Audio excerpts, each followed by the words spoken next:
Hoje, galera, iremos falar sobre o maior acidente nuclear da história, que acabou transformando uma região cheia de vida em uma cidade fantasma. E enquanto toneladas de radiação estavam sendo espalhadas pelo ar, as autoridades soviéticas tentavam esconder o acidente. Como isso tudo aconteceu? Será que Chernobyl ainda é radioativa ou existe alguma esperança de vida? No vídeo de hoje, galera, vocês irão conhecer Chernobyl, a cidade fantasma radioativa. Qual foi a causa real do acidente? A culpa foi de quem? E quais foram os danos que esse acidente causou ao mundo? Hoje a gente vai falar sobre isso e um pouco mais. Mas antes, galera, se você ainda não é inscrito aqui no Você Sabia, clique nesse botãozinho vermelho, é de graça e você vai ajudar a gente. E como de costume, vai deixando logo o seu joinha, yeah! Principalmente se você aí gosta de vídeos sobre Chernobyl. E agora então, bora pro vídeo, puxa a vinheta.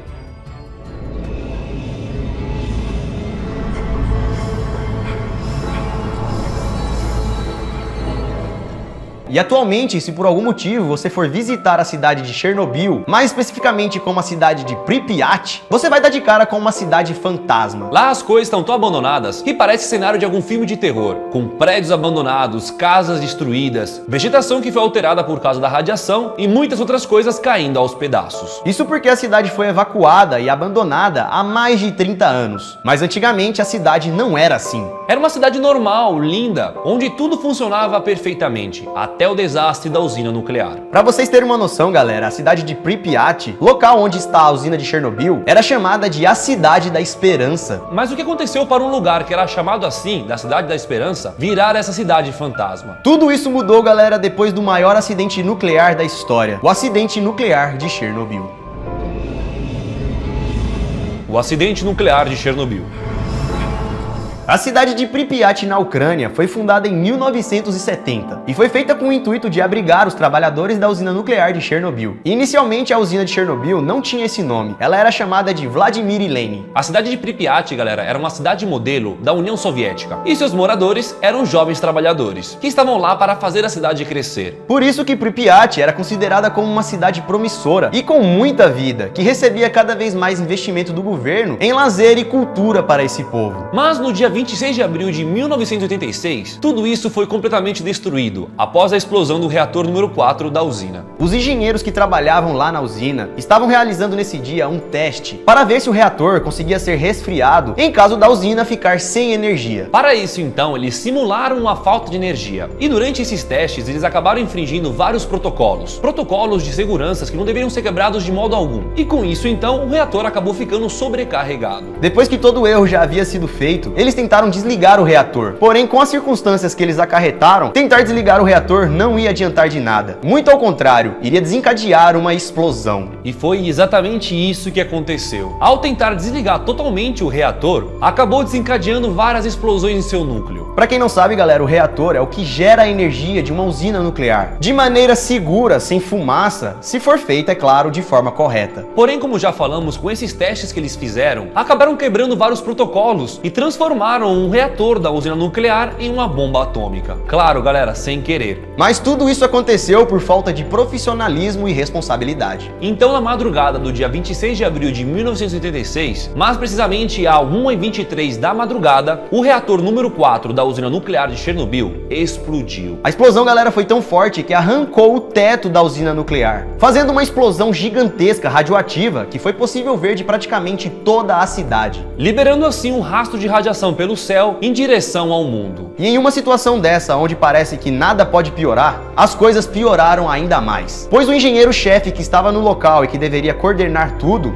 era tão arrogante que não acreditou que o núcleo havia explodido. Pois segundo ele, isso seria algo praticamente impossível de acontecer. Mas estava acontecendo. Já tinha acontecido, pessoal. E como ele não estava acreditando naquilo, ele mandou alguns operários irem ver de perto o que aconteceu. E os operários engenheiros que foram obrigados a ir lá ver o que aconteceu, foram expostos a doses altíssimas de radiação. Porque, galera, o reator tinha acabado de explodir. A radiação estava toda solta aí, pelo ar e também por toda a usina. Principalmente no reator 4, que foi onde explodiu. Com isso, então, rapidamente, esses operários voltaram até a sala, com a pele um pouco avermelhada, começaram a vomitar e faleceram em seguida. A explosão jogou vários detritos de grafite no ar, sem contar também que gerou um enorme incêndio radioativo, que tinha que ser contido. Então, rapidamente, foram chamados bombeiros para poder apagar aquele fogo. fogo. Mas até então, os bombeiros foram lá sem saber do que realmente havia acontecido. Eles acharam que simplesmente a usina estava pegando fogo. Até então, galera, ninguém sabia ao certo o que tinha acontecido. Só sabiam que tinha explodido alguma coisa, um barulhão, fogo... Vamos lá apagar esse fogo. É. Nem os bombeiros e nem ninguém sabia que aquele era o maior desastre nuclear da história, que estava apenas começando. É por isso então que nenhum bombeiro foi com traje especial contra a radiação. Eles, na verdade, foram chamados para apagar um fogo apenas. Já que ninguém tinha informado o que realmente havia acontecido ali dentro. Pois, como já falamos, o teste estava sendo feito de forma ilegal e escondida. Com isso, muitos bombeiros sofreram as consequências da radiação. Inclusive, alguns acabaram até tocando no grafite que estava exposto, né, e que foi arremessado para fora da usina, e queimaram a mão na hora. Como havia acontecido uma explosão na usina, eles pegaram um aparelho para medir a radiação no local. Só que o aparelho que eles usaram era limitado, não era um aparelho profissional. E quando eles foram medir, o aparelho mostrou sua marcação máxima, e eles falaram que aquela radiação não era tão alta. Porém, galera, o aparelho mostrou o máximo que ele podia. O número real era muito maior do que isso, centenas de vezes maior. Porém, eles nem se deram o trabalho de pegar um aparelho mais profissional para realmente saber qual era a radiação que estava ali presente. E então, com esse número baixo, o comitê que era criado para cuidar dessa situação não acreditava que era um acidente grave e também não acreditava que o núcleo havia explodido. Eles achavam que a situação estava tudo sob controle e que, como eles mediram lá com aquele aparelhinho um pouco mais fraco, eles chegaram na conclusão de que o acidente não foi lá essas coisas, que quase não tinha vazado radiação nenhuma e que também, obviamente, não precisava evacuar a cidade por causa disso. Mas galera, era tudo o contrário. Para vocês verem como uma irresponsabilidade e também falta de profissionalismo pode acabar acarretando em problemas para o mundo inteiro. Sem contar também que a União Soviética estava tentando manter tudo isso em segredo, já que era uma catástrofe global e eles nem sabiam realmente o tamanho do perigo. Mas a radiação naquele momento já estava tanto que a Suécia, galera, já havia detectado níveis elevados de radiação em seu território. Inclusive, eles até fizeram um comunicado de que os alunos não deveriam ir para as escolas naquele período. Já lá em Pripyat, você olhava pela janela, Tudo funciona normal. as crianças correndo na rua. E isso tudo aconteceu em menos de 24 horas. A radiação liberada em Chernobyl já tinha chegado até Suécia, a uma distância de aproximadamente 2.000 quilômetros. Imagine então como estava a radiação lá em Chernobyl. Tudo isso aconteceu, galera, e somente depois de 36 horas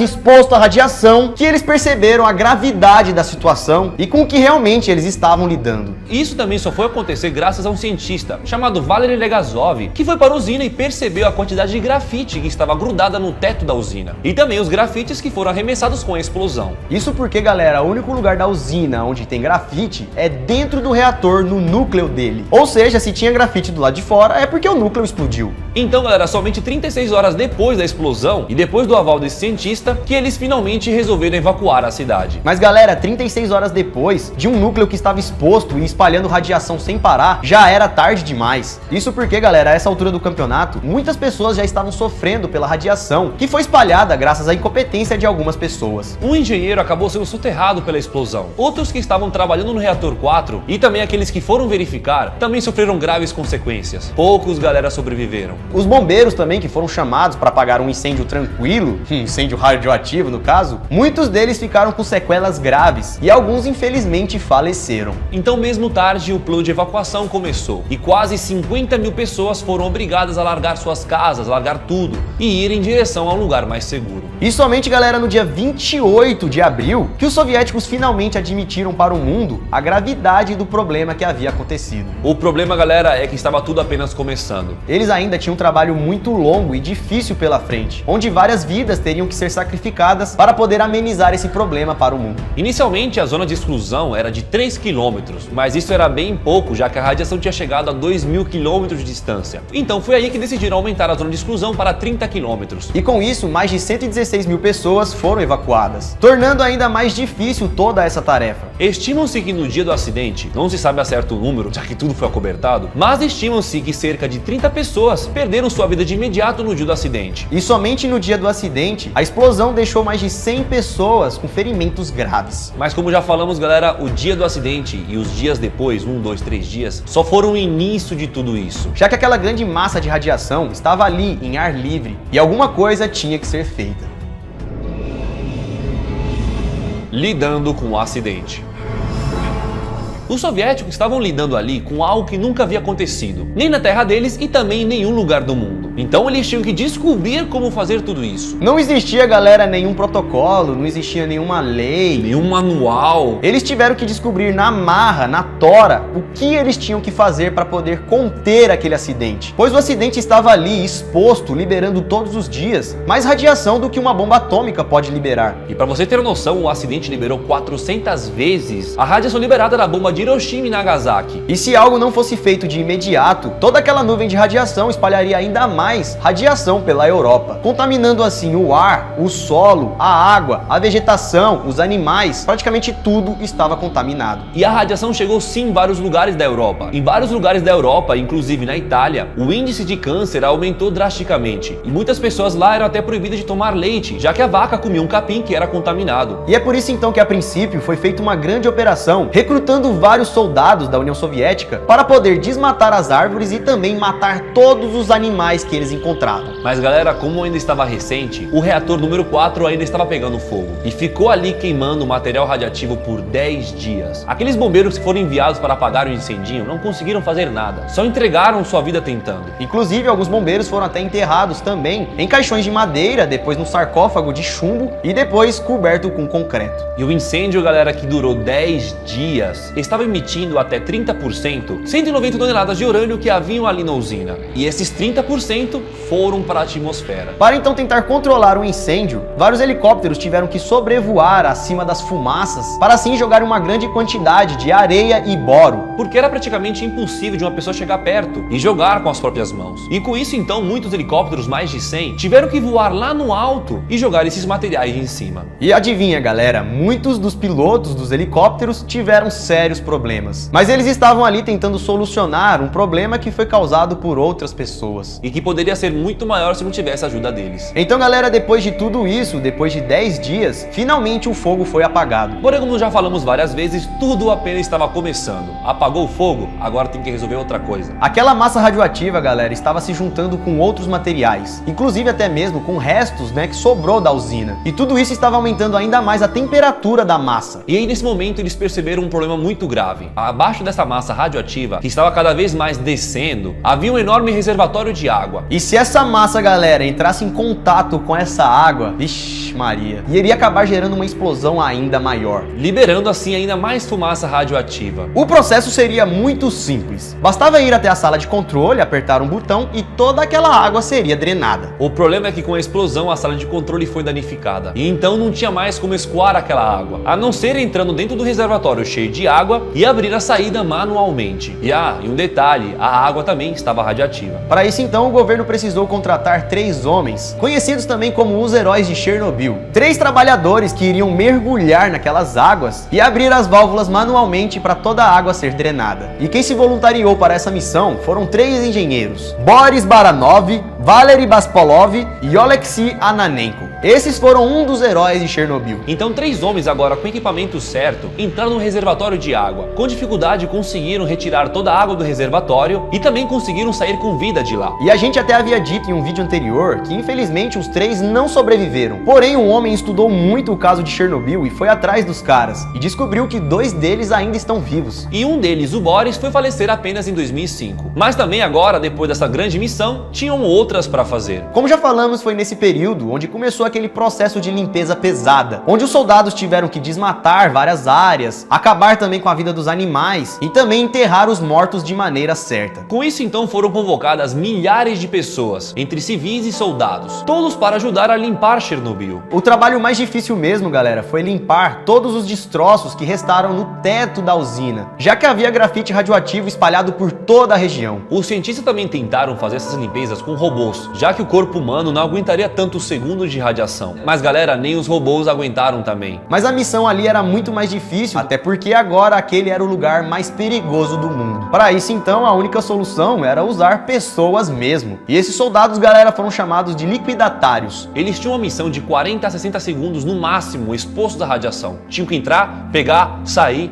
acabou. Mas mesmo levando no máximo 40 a 60 segundos, muitas dessas pessoas tiveram problemas graves de saúde. E como vocês sabem, alguns até faleceram por causa do contato com a radiação. Mas mais uma vez eles também foram heróis de Chernobyl. E se não fossem essas pessoas, a radiação estaria espalhada em vários lugares até hoje. E depois de limpar os destroços, havia uma missão ainda mais difícil. Aquela massa radioativa que estava muito quente, também chamada de pé de elefante, agora, galera, era o objeto mais perigoso do mundo. Nenhuma pessoa ou ninguém podia ficar cara a cara com aquilo. Essa massa estava afundando cada vez mais. E ali embaixo da usina também havia um lençol freático, que em contato com a massa iria contaminar vários rios e lagos da Europa. Então mais uma missão tinha que ser feita: impedir que essa massa entrasse em contato com o lençol freático. Para isso, então, foram chamados 400 mineiros para cavar um túnel entre o lençol freático e a massa radioativa, para assim depois desse túnel ser revestido de concreto e nitrogênio, impedindo que a massa radioativa chegasse no lençol freático. Os 400 mineiros trabalharam dia e noite sem parar, em túneis onde ficava a temperatura de 56 graus Celsius. E como o tempo estava corrido e também ali dentro estava muito calor, você acha que eles trabalharam com trajes adequados contra a radiação?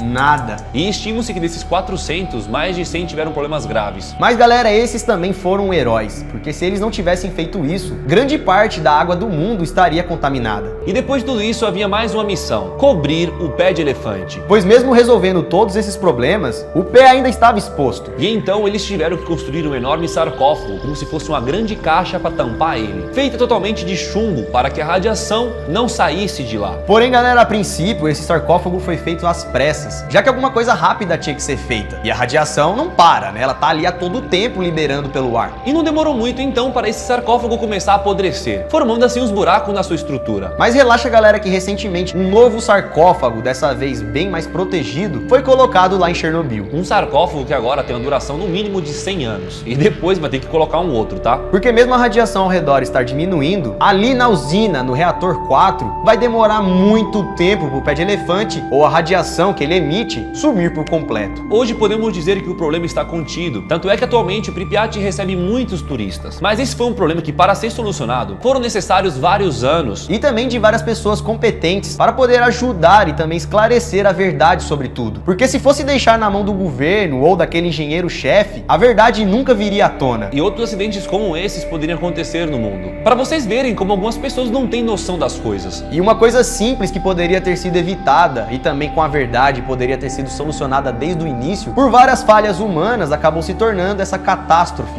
o maior acidente nuclear de todos os tempos. Hoje podemos dizer que serviu de lição, pois infelizmente se isso não tivesse acontecido em Chernobyl, provavelmente teria acontecido em outro lugar do mundo. Mas mesmo assim, sem essas falhas humanas, o acidente de Chernobyl poderia ter sido menos grave, pois se a verdade fosse exposta e a galera tivesse uma noção do que realmente estava acontecendo, várias vidas teriam sido poupadas. E hoje, galera, a cidade ainda é radioativa, porém podemos dizer que há vida em Chernobyl. Muitos animais e vegetações acabaram se adaptando às condições do local e hoje vivem lá normalmente, inclusive até mesmo pessoas. Muitas pessoas que se recusaram a sair e outras pessoas que voltaram depois. Porém, galera, ainda uma zona de exclusão bem rígida lá em Chernobyl, de aproximadamente 2.600 metros quadrados. E se você por algum motivo então for conhecer Chernobyl, né, fazer o passeio por Pripyat, você não pode passar dessa zona. Tinha que ter feito isso lá na época, né, para salvar a vida das pessoas que moravam lá. E mesmo então, depois de tudo isso, há vida em Chernobyl. E a respeito das visitas que são feitas em Chernobyl, alguns estudos apontam que teoricamente não há nenhum risco de uma pessoa passar um dia em Chernobyl. Claro, respeitando todas as áreas e regras que tem lá. Não vai querer ir lá abraçar o pé de elefante, que você não vai Tem durar como, muito. você não vai nem conseguir entrar no sarcófago.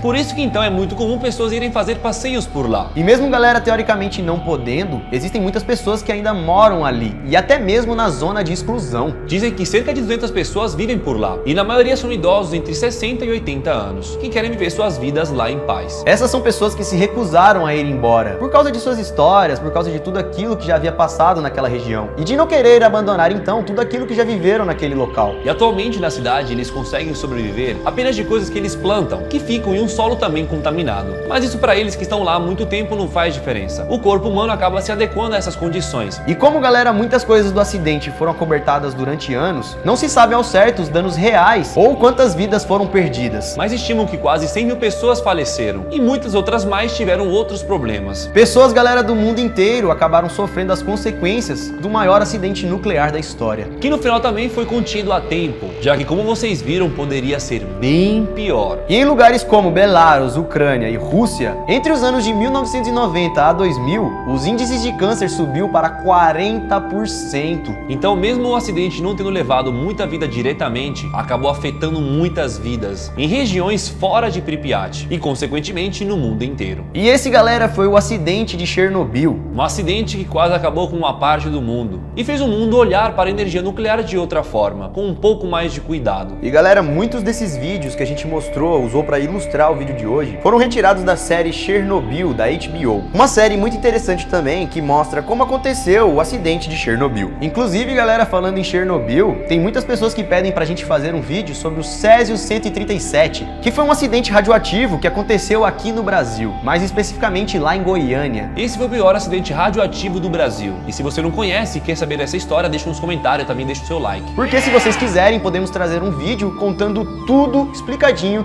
do que aconteceu no acidente de Césio, o Chernobyl brasileiro. E isso tudo, pessoal. valeu!